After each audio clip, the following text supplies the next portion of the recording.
Trying to get back to the old days. And find a time where hip hop's played.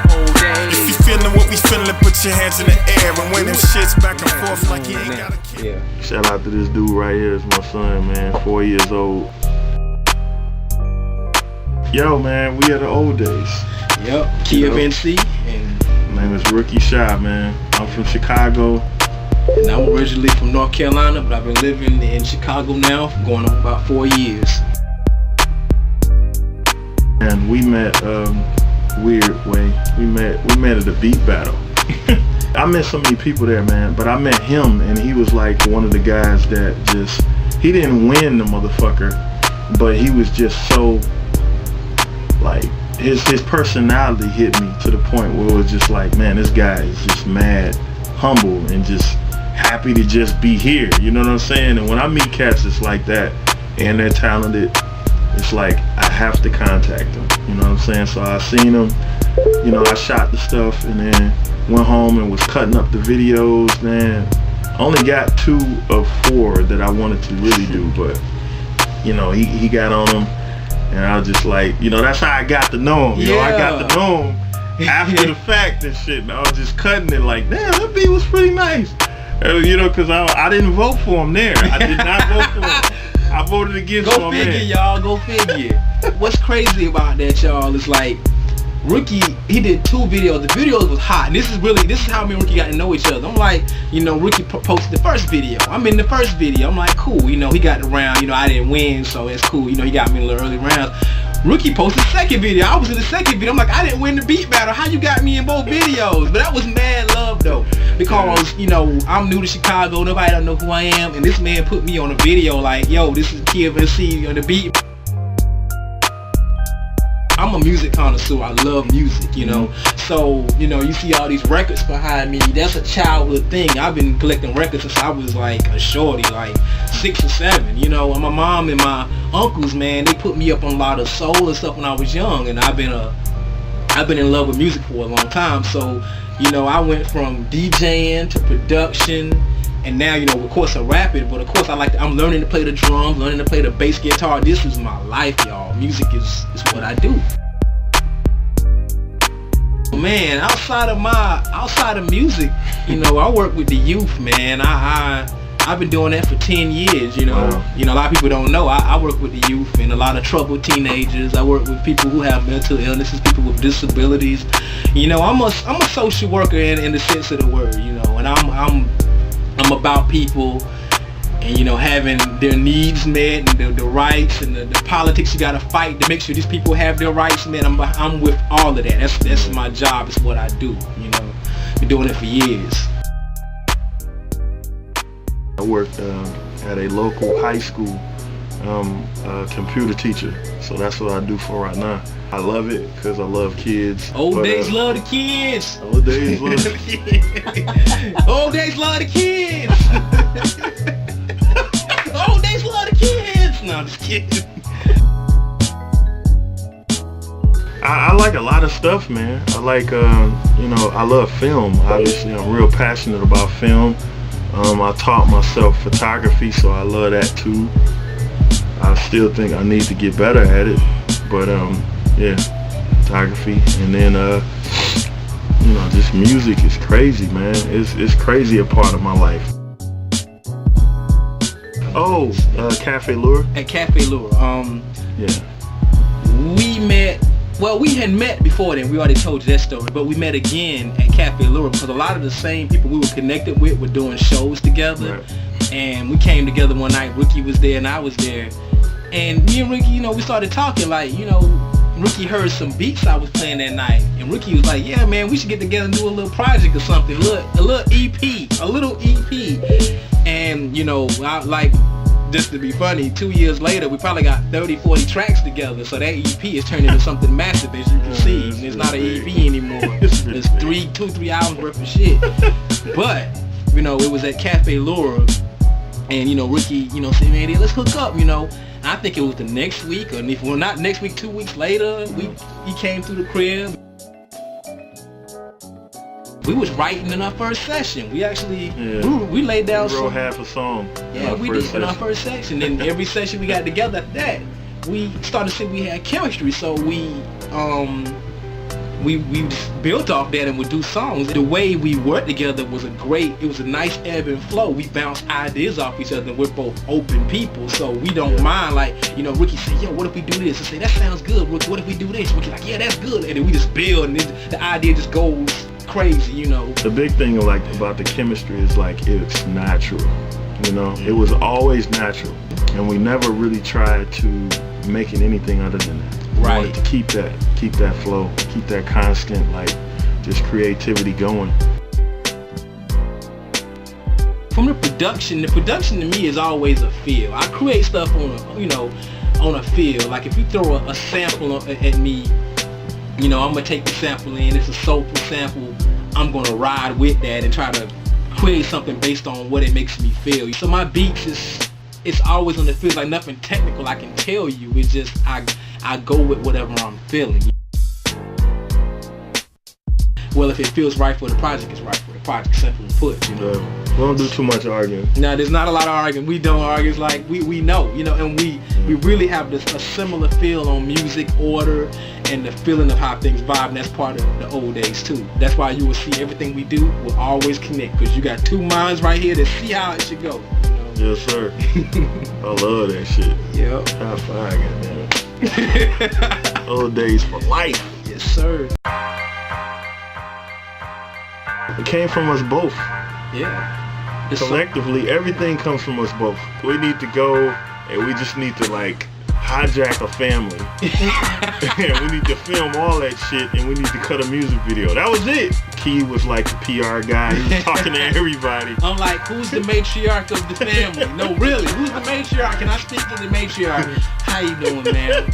I'm with a group. We're called the old days. We do really good hip hop. Do you mind if we film on with your family today, with your beautiful family? And they were like, sure. It played out so beautiful. You know what I mean? Yeah. And the family was cool. Yeah. And everybody was really open to it. The kids was running around, jumping in the camera.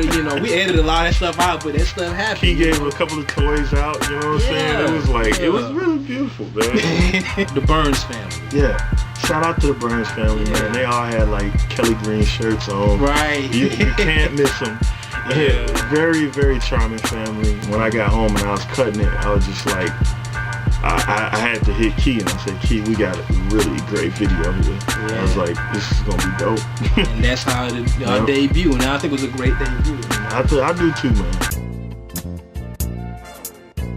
So the creative process, it starts from the music. Everything starts from the music. Exactly. And that's why I tried to like symbolize it in the music video.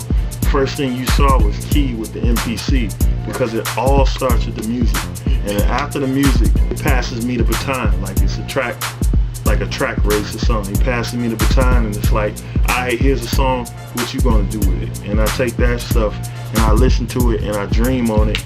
And then that's how we get the music videos, or we talk about it. Man, we just try to stay artists. Simple as that. And artists are like water, because we just try to stay organic, and we try to, not be so rigid. You know what I'm saying? Like Bruce Lee, be like water. Be like water. Be like water. It takes the shape of anything you put it in. Water. No. H2O. That's funny.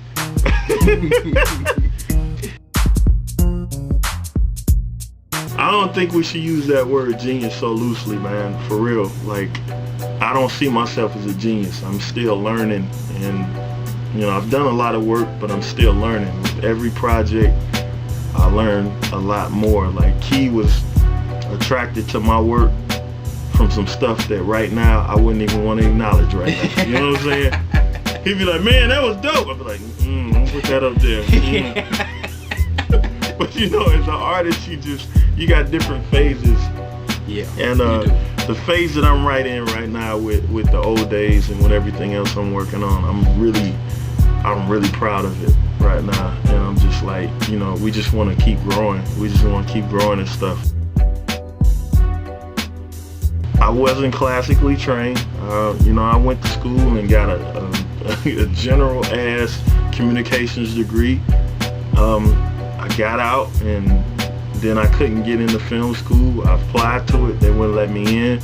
So I decided to do my own company, and that's where the music videos come from, because I was just hitting up my boys and popping them off music videos.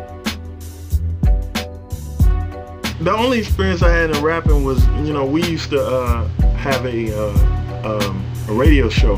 The radio show was called The Big House.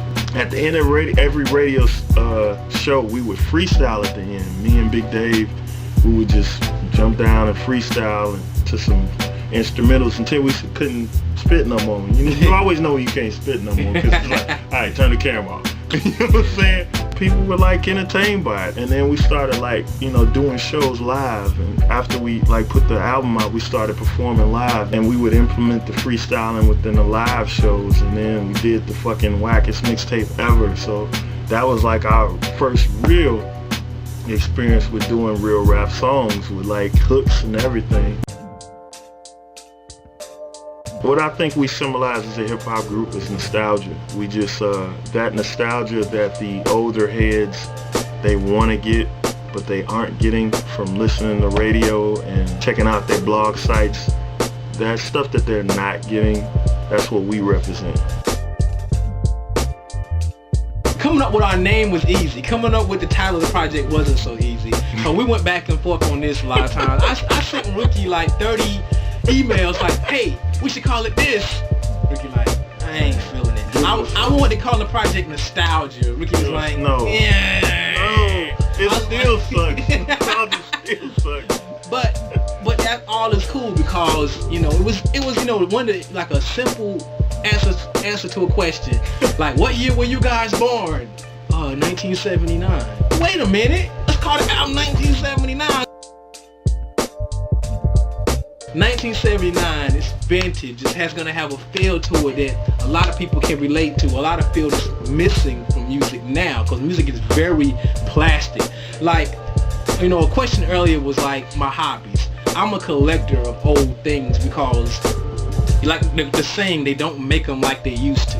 So 1979 is gonna be they don't make them like they used to album. It's gonna be very vintage, and people are gonna feel it's gonna have authenticity and substance. There's gonna be something on there for everybody. I promise you that. I promise you that. It's gonna be authentic because it came from a really authentic place. Thank you. I always want us to be remembered for a real feeling of what music is supposed to be. You hear a song we put out maybe years to come, it will be something you can feel and relate to. You will know where you were in your life when that song came out, and it's gonna have real true feeling behind it. That is validation, instant validation. When you say, yeah, I remember when I was at blah blah blah and this and that was happening, it's validation, because that kid is gonna associate it with that. That woman is gonna associate that with that, and they're gonna hold you to it. But the thing is, it's real music, and it's there. It's not going anywhere. Any of y'all that's around us, close to us, come out and see us. Yeah. You know what I'm saying? If you real far, just support us and spread us, because that's what we need. We need it. We need to spread our wings and get out to more people. We need your support so we can keep doing it. Am I right? That's true. Support your local artists, because we are the local artists. So thank you so much, DownRock, man. We appreciate you for being one of the first, man, that hooked us up with any type of attention, dog. Right. You know what I'm saying? Godspeed in everything you doing, brother. Yeah, Simon, I appreciate it, man. I've known you for a while, and you've always been supportive. Simon and Nate OG, we gonna do big things together, man. Thanks for giving us this interview, Nate. And y'all check out Nate's albums on Bandcamp. He's got them out there, and we're gonna probably tag him or something, but check my man out. He's blowing up. What's up, Nate OG, Simon, DownRock Records? We appreciate it. Old days, man. Got love for y'all. Much respect. Peace.